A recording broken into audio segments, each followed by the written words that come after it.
Vous écoutez Radio Diaspora Vision, la voix de la diaspora sénégalaise dans le monde. Chaque semaine sur les ondes de Radio Diaspora Vision, votre émission Carte sur table. Carte sur table avec Ibrahima Thiam, président du mouvement politique Notre Avenir, pour décrypter l'actualité africaine et internationale autour du micro de Jean-Yves Duval. Ibrahima Thiam face à Jean-Yves Duval dans l'émission Carte sur table. Décryptage de l'actualité africaine et internationale. C'est chaque semaine sur Radio Diaspora Vision. Radio Diaspora Vision est disponible sur Google Play et App Store. Madame, monsieur, bonjour. Eh bien, comme chaque samedi, je suis très heureux de vous accueillir, bien sûr, dans notre studio de Diaspora Vision, pour la retransmission de notre magazine hebdomadaire de géopolitique Carte sur table. Notre objectif, je vous le rappelle, est de décrypter avec mon invité les dossiers internationaux qui ont fait l'actualité de la semaine écoulée. Ceux-ci sont bien sûr multiples et variés, et notre demi-heure est à peine suffisante pour en faire le tour, mais du moins, attirons-nous l'attention de nos auditeurs sur des sujets complexes et souvent conflictuels. Aujourd'hui, avec Ibrahima Thiam, président du mouvement d'opposition sénégalais à Notre Avenir, nous évoquerons un sujet trop souvent passé sous silence et pourtant d'une importance vitale pour l'avenir des générations des populations du Sahel. Je veux parler de la guerre aux écoles que livrent quotidiennement les groupes djihadistes dans la région. Dans le magazine Jeune Afrique du mois d'avril, dans un tout autre ordre d'idées, on peut lire un excellent article de mon confrère Benjamin Roger à propos d'Abdoulaye Diop, l'actuel ministre des Affaires étrangères du Mali. Je demanderai à mon invité son opinion sur celui-ci, quelqu'un qu'on considère comme la voix de la junte militaire malienne, dont le parcours, il faut bien le reconnaître, de ces dernières années est assez sinueux. Mais avant cela, nous évoquerons des actualités internationales plus brûlantes, avec la situation dramatique au Soudan et l'exfiltration de nombreux ressortissants français et étrangers vers Djibouti. Une opération réalisée grâce aux militaires français présents sur la zone et à l'action aussi des diplomates qui ont permis cette évacuation, en négociant en particulier entre les deux parties qui s'opposent. Nous parlerons également, bien sûr, avec mon invité, de la controverse née des récentes déclarations de l'ambassadeur de Chine à Paris à propos de l'Ukraine et de la Crimée, qui ont suscité un véritable tollé dans le monde. Et enfin, de la présidence du Conseil de sécurité de l'ONU par la Russie, qui n'est pas non plus sans poser de questions. J'ai intitulé notre émission d'aujourd'hui « Russie, Chine, Mali, les diplomates du clash ». Ibrahima Thiam, bonjour et merci d'être présent ce midi pour nous aider à décrypter ces différentes informations qui ont fait l'actualité internationale de la semaine qui vient de se terminer. C'est moi qui vous remercie, Jean-Yves Duval. Mais avant tout, je tiens à vous faire part des très nombreuses réactions que j'ai reçues de la part de mes compatriotes sénégalais suite à votre émission de la semaine dernière, au cours de laquelle vous avez évoqué la situation des anciens tirailleurs sénégalais qui vont pouvoir rentrer au pays en conservant leurs acquis sociaux et bénéficier d'une aide à leur installation sur place. Et aussi de ces photos retrouvées en France et remises à l'ambassade du Sénégal à Paris concernant l'ancien chef religieux de la confrérie des Mourides, Serigne Cheikh Ahmadou Bamba. Je peux vous assurer que votre émission va certainement enregistrer un taux d'écoute encore plus élevé, vu l'intérêt qu'elle suscite auprès des Sénégalais, mais aussi de toute la diaspora installée en Europe. Eh bien, cela est dit, même si nous n'avons fait que de rapporter des informations qui me semblaient très importantes, y compris sur le plan historique. Je vous propose maintenant d'évoquer un dossier dramatique vous avez compris que je fais allusion à la situation au Soudan, où ces derniers jours, un véritable pont aérien organisé par la France à l'aide de Transal a permis de rapatrier à Djibouti des centaines de ressortissants français, mais aussi européens et américains. Faut-il, selon vous, y voir là un succès de la diplomatie française? Assurément, car la France a réussi à obtenir des deux parties belligérantes au conflit, à savoir les militaires de l'armée régulière et une milice armée rivale, un accord pour permettre l'exfiltration de Khartoum de ces nombreux expatriés. À un moment où une vaste campagne de désinformation tente de nuire à la présence française en Afrique. Campagne organisée en grande partie sous l'influence de la Russie. C'est une belle réussite à mettre à l'actif de Paris. Comme en est aussi celle d'avoir organisé les nombreux vols entre Khartoum et Djibouti qui ont permis d'évacuer ces centaines de personnes sous la protection des militaires français. On a appris d'ailleurs que plusieurs pays africains organisaient eux aussi des rapatriements de leurs compatriotes. C'est le cas de l'Afrique du Sud, du Kenya, de l'Égypte et de la Libye, notamment, mais également de la Côte d'Ivoire. Oui, il y a également de nombreux étudiants étrangers qui veulent quitter Khartoum. Pour la plupart des pays que vous avez cités, ces évacuations vont se faire par la route à l'aide de bus, mais l'essentiel est de mettre toutes ces personnes à l'abri des combats meurtriers. On parle désormais de plus de 500 morts et de milliers de blessés. On évoque l'exode de milliers de Soudanais également, en particulier du Darfour occidental vers le Tchad voisin. Est-ce que vous ne craignez pas, Ibrahima Thiam, que si la situation au Soudan venait à empirer, ce qui est toujours possible et à redouter, un grand nombre de réfugiés pourraient franchir dans les jours qui viennent, les semaines qui viennent, la frontière tchadienne, au risque de déstabiliser un peu plus ce pays qui est déjà en proie à de grandes difficultés? Ce n'est malheureusement pas à exclure.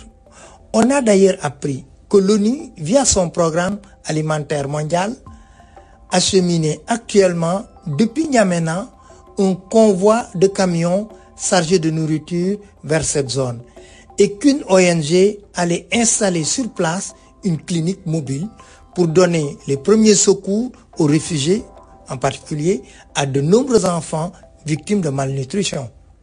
Nous aurons malheureusement, c'est trop évident, l'occasion de reparler de la situation au Soudan au cours de nos prochaines émissions, car cet affrontement entre les deux factions militaires rivales ne va sans doute pas s'arrêter du jour au lendemain. J'aimerais que nous évoquions maintenant, si vous êtes d'accord, les déclarations va-t-en-guerre, on ne peut pas les qualifier autrement, de l'ambassadeur chinois à Paris. C'était cette semaine sur la chaîne de télévision LCI. Eh bien, celui-ci, en effet, a remis en cause l'indépendance de la Crimée, pourtant reconnue par toutes les instances internationales, même si cette région est depuis plusieurs années annexée par la Russie. Comment faut-il interpréter ce langage assez peu diplomatique qui a d'ailleurs été condamné par le président français Emmanuel Macron et qui lui a valu un rappel à l'ordre du Quai d'Orsay et beaucoup de chancelleries à travers le monde? On est en droit de se poser une question. Le diplomate qui a d'ailleurs été convoqué aussitôt après au Quai d'Orsay, a-t-il été maladroit ou a-t-il agi sur ordre de Pékin comme une sorte de test afin de jauger la réaction internationale? Les autorités chinoises ont toutefois pris soin de se désolidariser des propos de son ambassadeur, disant qu'il s'exprimait à titre personnel, sans toutefois le désavouer publiquement. Depuis quand un diplomate de ce rang, s'exprimant dans un média télé à forte audience, parle-t-il en son nom propre? Cela ne s'est jamais vu, ce qui montre bien l'embarras dans lequel se trouve son pays. Ne pensez-vous pas qu'il puisse être rappelé très prochainement par Pékin et quitter ses fonctions à Paris? Les Chinois n'aiment pas, comme vous le savez, perdre la face. Ils attendront donc quelque temps avant de le faire, mais on voit mal comment il pourrait rester en poste à Paris, où il n'est plus tellement en odeur de sainteté, si je peux dire, et est sans doute devenu indésirable. De notre côté, Pékin ne peut pas tenir une position et voir un de ses hauts fonctionnaires le contredire. C'est inacceptable. Or, la position des Chinois sur l'Ukraine et la Crimée est claire. Il s'agit d'un pays souverain. Quant à être sanctionné, on le saura un peu plus tard. En suivant sa carrière, nous verrons alors s'il fait l'objet d'une promotion ou au contraire s'il est relégué dans un poste subalterne. Nous restons dans la diplomatie côté russe cette fois, avec la présidence pour un mois du Conseil de sécurité des Nations Unies de Sergueï Lavrov, ministre russe des Affaires étrangères. N'est-ce pas un peu choquant de le voir occuper ce fauteuil? Sur le plan moral, certainement. Mais en revanche, sur le plan légal, il est là conformément au statut même de l'ONU, qui veulent que chaque grande puissance, membre permanent du Conseil de sécurité, en assure périodiquement sa présidence. Moralement, par contre, le secrétaire général des Nations Unies en personne n'a pas manqué de rappeler que la Russie, en envahissant l'Ukraine en février 2022, avait violé la charte de l'ONU et les lois internationales. Une position d'ailleurs identique à celle de 140 pays qui, lors d'une assemblée générale qui s'est tenue en février dernier à l'ONU, aux Nations Unies, ont demandé le retrait des troupes russes de l'Ukraine. Sauf, Jean-Yves Duval, qu'il ne vous a pas échappé que les votes en assemblée générale n'ont aucun caractère contraignant donc. Je dirais que la Russie s'en moque et ne se sent pas tenue de s'y conformer. L'ONU lui sert, comme aujourd'hui, de tribune pour faire passer et valoir ses idées et de compter ses alliés au moment des votes. Mais pas davantage. Ne croyez-vous pas que dans un monde multipolaire, très différent de celui qui existait au moment de la naissance des Nations Unies en 1945, il est plus qu'urgent de réformer la machine onusienne qui montre ses signes d'impuissance. On voit bien que plusieurs pays frappent à la porte du Conseil de sécurité afin de le rééquilibrer, que ce soit le Brésil ou certains pays africains notamment. Vous avez raison. Et on en parle depuis un moment déjà. Et j'ai bien peur qu'on en parle encore longtemps avant de passer aux actes. L'ONU, une grosse machine, n'est-ce pas? Le général de Gaulle, qui l'a qualifié précisément de machin, où l'on est plutôt adepte de la lenteur que de la précipitation. Et il s'écoulera encore de nombreux mois, voire les prochaines années, avant vraiment de la moderniser et de l'adapter à l'époque actuelle. On voit bien, à propos de la situation en Ukraine avec la Russie, qu'il y a là des incohérences, des dysfonctionnements qu'il convient de corriger. Mais est-ce que cela n'arrange pas tout le monde? Je l'évoquais en préambule de notre émission, une information est rarement évoquée par les médias et c'est très regrettable car elle est capitale en même temps, cruciale même, en même temps que tragique. Depuis des années, les djihadistes des différents groupes terroristes, que ce soit d'ailleurs l'État islamique ou Al-Qaïda, conduisent une guerre impitoyable aux écoles et donc aux enseignants et aux écoliers des pays du Sahel, tels que le Burkina Faso en particulier, où on a encore enregistré la mort d'une quarantaine de civils il y a quelques jours, mais aussi le Mali et également le Niger.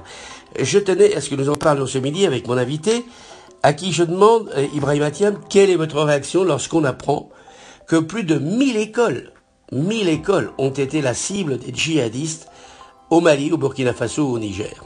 J'éprouve, Jean-Yves Duval, un double sentiment, celui de la révolte et celui de la tristesse.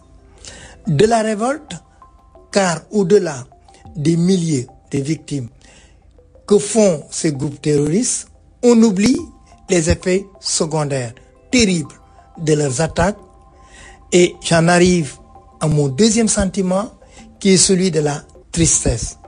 S'en prendre à des écoles, à des enseignants et à des écoliers est en effet dramatique, car il en va de l'avenir de plusieurs milliers d'enfants et aussi du développement des pays que vous avez cités, privés d'une élite estudiantine, universitaire, indispensable au fonctionnement des administrations et des entreprises. Les djihadistes, en s'en prenant aux écoles, s'en prennent bien sûr aussi aux signes les plus visibles dans les villages, à savoir un bâtiment, une institution qui incarne la présence de l'État. Oui, bien sûr. Excusez-moi de vous interrompre, mais pas seulement. Et je voudrais compléter, ils s'en prennent surtout et avant tout aux valeurs contre lesquelles se battent les djihadistes, à savoir l'éducation, l'esprit critique, la connaissance, la tolérance, la liberté, etc. Cela explique pourquoi l'école constitue une de leurs cibles privilégiées. Et malheureusement, leur action porte ses fruits quand on sait qu'aujourd'hui, dans cette région du Sahel, en proie à leurs attaques, plus de 9000 écoles ont été fermées. C'est une véritable catastrophe. Comme vous le dites, Jean-Yves Duval, parmi ces millions d'enfants privés d'enseignement, combien parmi eux, privés de tout avenir, seront de potentiels recrues demain de ces groupes terroristes? C'est effrayant. Et ce phénomène s'étend désormais au Bénin et au golfe de Guinée. Est-ce qu'on peut parler, selon vous, d'une génération sacrifiée? Bien sûr, à n'en pas douter, beaucoup de ces enfants ont été traumatisés par ces attaques, d'autres blessés et certains même tués. Ils mettront du temps à se remettre de ces lourds traumatismes psychologiques. On sait aussi qu'un grand nombre d'entre eux ont été contraints à la mendicité, à des mariages forcés, incités à la consommation de drogue. Le retard d'apprentissage a aussi pour effet d'en dissuader beaucoup de poursuivre leurs études et d'être de ce fait la proie facile des recruteurs de l'État islamique et de Al-Qaïda. Songez qu'on estime à 1 million le nombre d'enfants burkinabés privés d'éducation scolaire. En l'espace d'1 an, c'est plus de 3000 écoles qui ont été fermées au Burkina. Une trentaine d'écoles ont été brûlées depuis le mois de septembre dernier. Plusieurs professeurs qui ont été tués. Et je ne parle pas des kidnappings dont on ignore le nombre. Eh bien voilà ce que nous pouvions dire ce midi sur un sujet à mes yeux négligé par les médias, trop négligé, et pourtant aux conséquences incalculables. Venons-en maintenant, si vous le voulez bien, à ce personnage énigmatique qu'est Abdoulaye Diop, l'actuel ministre des Affaires étrangères du Mali.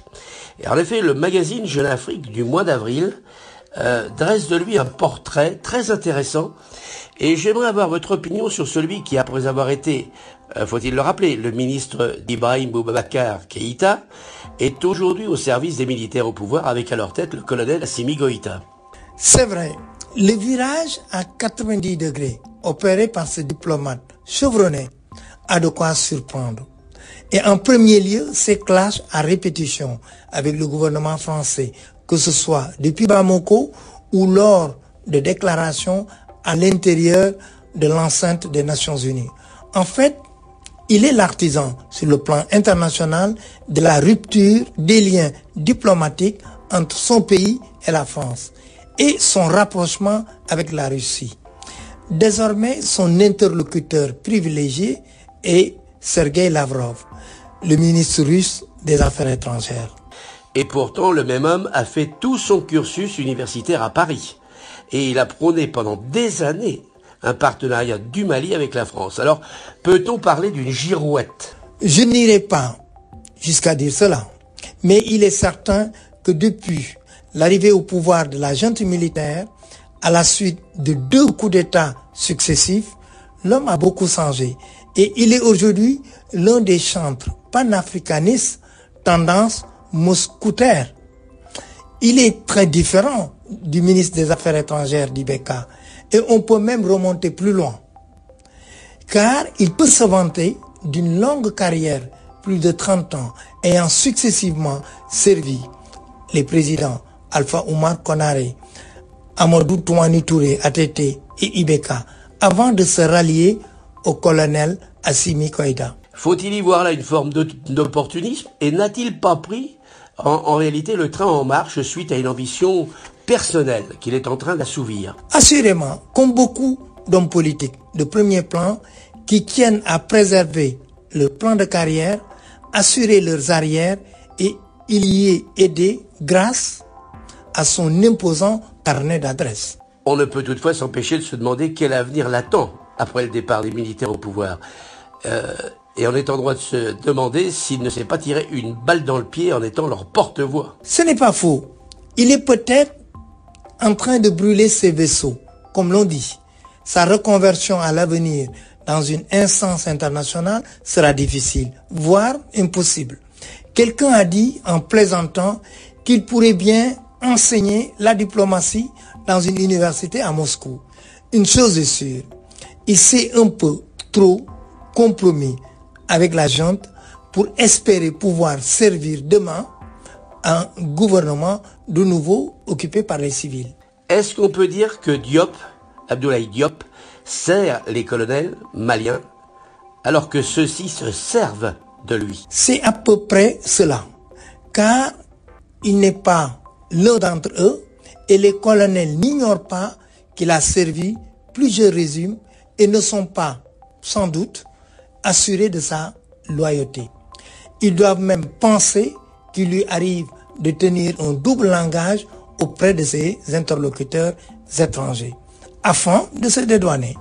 Peut-on l'imaginer, c'est la question que je vous pose, candidat lors de l'élection présidentielle qui est prévue se tenir en février prochain au Mali? Je dis bien prévu parce que dans ce pays aujourd'hui, rien n'est certain. J'en doute fort. Il n'a pas de parti politique, pas d'assises locales. C'est plus un technocrate qui n'a jamais été élu. Et je ne suis pas sûr que les Maliens lui accorderaient leur confiance. Eh bien, merci pour cet éclairage sur une personnalité complexe, véritable voix de ses maîtres, pour citer un célèbre slogan d'un fabricant de postes de radio dans les années 60, Pathé Marconi, en l'occurrence pour ne pas le nommer. Eh bien, c'est sur cette dernière réponse, donc Ibrahima Thiam, que se referme notre magazine Carte sur table de ce dernier samedi du mois d'avril. Je vous rappelle qu'on dit du mois d'avril, ne te découvre pas d'un fil. En revanche, nous aborderons la semaine prochaine, le mois de mai, avec ce dicton, en mai, fais ce qu'il te plaît.